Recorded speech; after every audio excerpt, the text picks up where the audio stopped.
This is a golden crate, and it's one of the most expensive things in TDS, costing 50,000 coins each, or 300,000 coins total to get them all. For reference, getting all these coins can take several days of 24/7 grinding, so for this much work, I should expect to be rewarded with the most OP towers, right? Well, each golden crate can give one of these 6 golden towers, and some of their viabilities are pretty questionable, so let's dive into each and every one of them to determine if they're good towers, and if they justify their high 50,000 coin price tag. Starting off with Potential Man himself.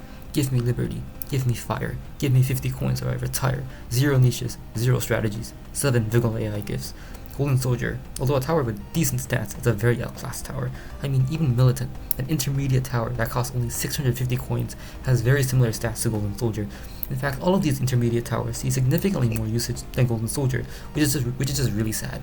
This tower is in desperate need of a buff to justify costing 50,000 coins, or anywhere near even 1,000 coins. Next up is Golden Scout, who's actually a really good tower on paper. It's one of the best early game towers in the game, but that same strength also happens to be its downfall, as early game is the only thing Golden Scout can really do. Now, being only good at one niche isn't necessarily a bad thing, but if you've watched my TDS has a major jolt problem video, which by the way you should watch, you'll understand that the meta has completely outpaced Golden Scout.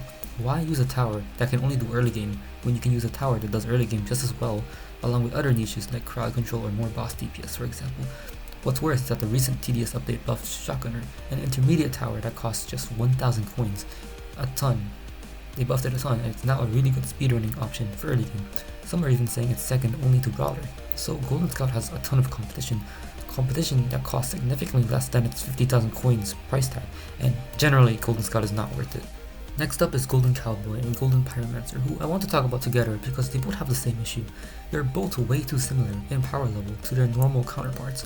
In other words, Golden Pyromancer or Golden Cowboy, while they are of course better than normal Pyromancer or normal Cowboy, are just barely better than it. So why go through the trouble of getting 50,000 coins just to get a tower that can perform just as well as its non-upgraded form? It makes no sense. The last 2 golden perks that we have yet to review are both really good towers. If I were to rank them on a tier list, they would both be somewhere around low S tier or even high A tier. So now the question becomes, is being a really good tower enough to justify costing 50,000 coins? Let's look at Golden Minigunner first. It's one of the best DPS options in the game, boasting a combined 3,108 DPS total. That's around 2.5 times the total DPS of Ranger, one of its many competitors for the late game DPS role. But that's the issue. There are so many other good options, and these other options aren't so crazy expensive like Golden Minigunner is.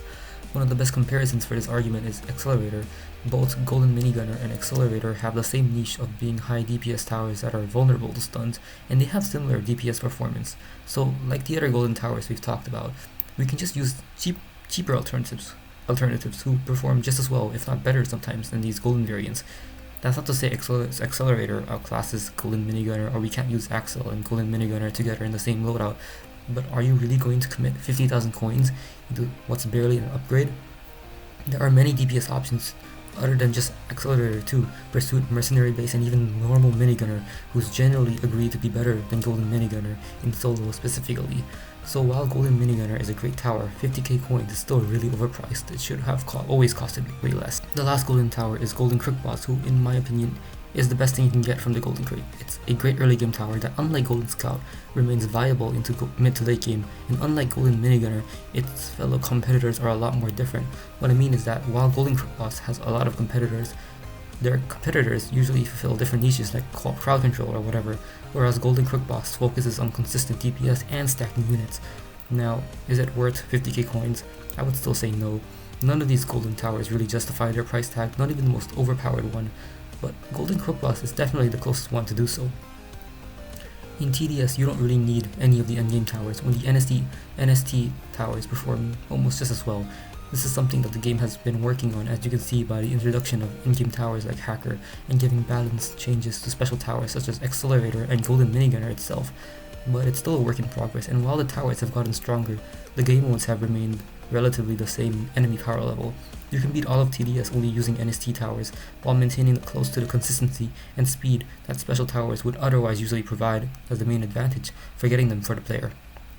In my opinion, TDS should really prioritize on making new game modes that are meant for the higher power level towers, and they should also buff some of these golden towers, but if they can, they should really prioritize actually working on evolved towers, as they would be far less fundamentally flawed than golden crates and golden towers currently are.